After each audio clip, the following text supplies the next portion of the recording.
without further ado, I'd like to welcome our keynote speaker, who we asked him for a very difficult task, is to enlighten us with what's going on at European level, but broader as well on this particular topic. And there's no one better than Jose Enrique Garcilazo from the OECD to really give us this intervention.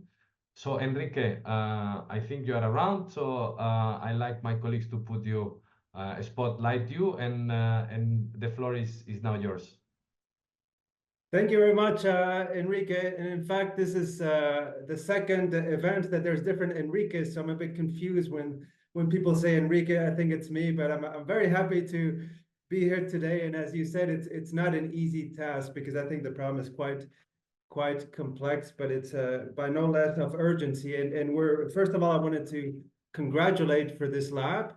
I think it's something that is we very much support on sort of like on actions. I'm trying to get advancements on this very important area. From our side, from the OECD, it's also a very hot topic, I would say. So what I'm trying to do now is to give you a sense of our work and what we've been working on this climate change and in relation to rural areas and the opportunities and challenges that some of them are facing. At the OECD, we've been working a lot with this transformation agenda. We like to think of these mega trends as these forces that are transforming our economies and our societies. Of course, we work with demographic change, globalization, digitalization, but climate is one that it's taken a lot of attention now, and in particular, because the amount of investments that are being put into this climate agenda. Just to give you some numbers, for example, the European Commission and the EU Green Deal allocates about 1,000 billion euros for a 10-year span to reach climate neutrality by 2040, I think it is. The IRA in the US is about $306 billion allocated to the green transition. And if we put these numbers in perspective, in comparison, for example, with the Marshall Plan was about 13 billion investment. If we allocate it to today's, with inflation, it's about 150 billion. So we're talking about an investment that is about 8 times bigger than the Marshall Plans. We've never seen such public investments put on this area. So it's something that is quite. You're sharing your slides? Not yet. At least I'm not able to see them. You're not able to see them? Okay, let me see. Can you see it now? No. No. Now wait. Can you see it now? Yes. Okay, sorry, good. sorry So you haven't lost much because I just showed a picture. So that's good. It was the introduction. So the question is, on these big amounts of investment, the key question is, who are the winners and who are the losers? And we know that this transformation will happen eventually.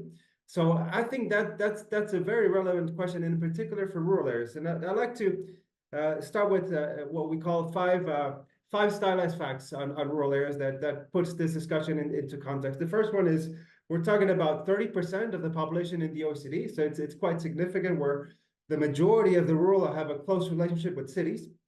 And about 9% of the OECD population are in what we call remote rural places. But first of all, we have this big distinction between rural is not homogeneous. There's different types of rural in relation to the cities and to markets. The second important element, that in terms of total CO2 emissions, yes, cities, they pollute more in absolute terms, but there's more population in cities. And when you discount for the population, that means CO2 emissions per capita, the remote rural are emitting about 3 times more than the cities. So these are places that are quite polluted on a per capita basis. Also, the rural close to the cities and the rural close to the small and the big cities are also polluting more in terms of CO2 per capita emissions. The third element is that a lot of the production towards this clean energy, as we heard before, is produced in rural places, that being renewable energy, solar, or the bioeconomy. You know, these new sources are actually being produced mostly in rural places. at a time where things are not looking good in rural areas, particularly since the global financial crisis in 2009. What we've been seeing at the OECD is that there's been an increase in the gap. In particular, we've seen it within countries. You know, the data that we show is that there's a convergence between countries, there's a divergence inside of them. And this divergence is primarily dominated between inequalities between big cities and rural places. And the gap, if we quantify it, has been increasing about a 15 full percentage points between 2008 and 2020. So things are not looking good for the rural. We did some studies not long ago to see the percentage of jobs that are being produced in the green economy. It's about 100 million jobs. About 18% of the new jobs are in the green economy. And amongst these, about 70% are being produced in metropolitan areas. So only about 30%. So it's about the same proportion in terms of people. So the new activities that are mostly being produced in rural areas are not generating sufficient jobs, and things are getting worse on the rural side. So we've been seeing that there's this discontent connection, and we think that a lot has to do with this climate agenda. We see that many rural places have economic impacts on the climate change, meaning, for example, regulations. That means more cost for firms, for entrepreneurs, also negative externalities, not enough jobs, not enough benefits from this clean agenda. There's a lot of social inequality that we see, like burdens on environmental policies. So the benefits are not percolating down to some of these rural economies. And we're seeing some sort of a cultural backlash in many places, seeing that it goes against the norms and the values of rural communities. A lot of these regulations, we hear that there's not a real understanding of why this climate is an important policy and why rural communities have to sort of like fall into that. So what we think is that so far, most of the policies are not delivering, are not working. Most of these are national policies or urban policies. And I'm talking about, for example, in the Netherlands, the nitrogen crisis that led into this discussion and discontent, or the diesel tax in France that didn't work, particularly for rural communities. So we need to have better tools when we think about this climate change.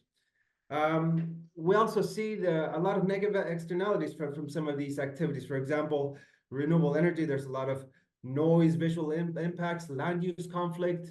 Visually, a lot of the amenities are being seen as destroyed.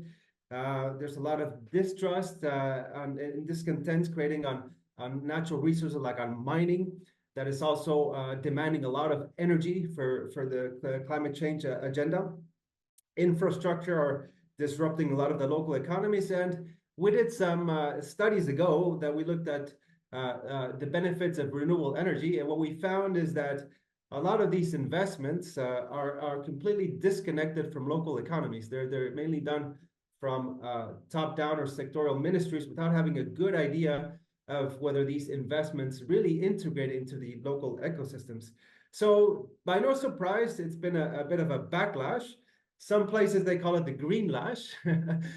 So I think we need different responses. We need different tools because things are not going into the right direction. And I would say, you already mentioned some of these in your introduction, but I would say there's about 4 main elements that are needed.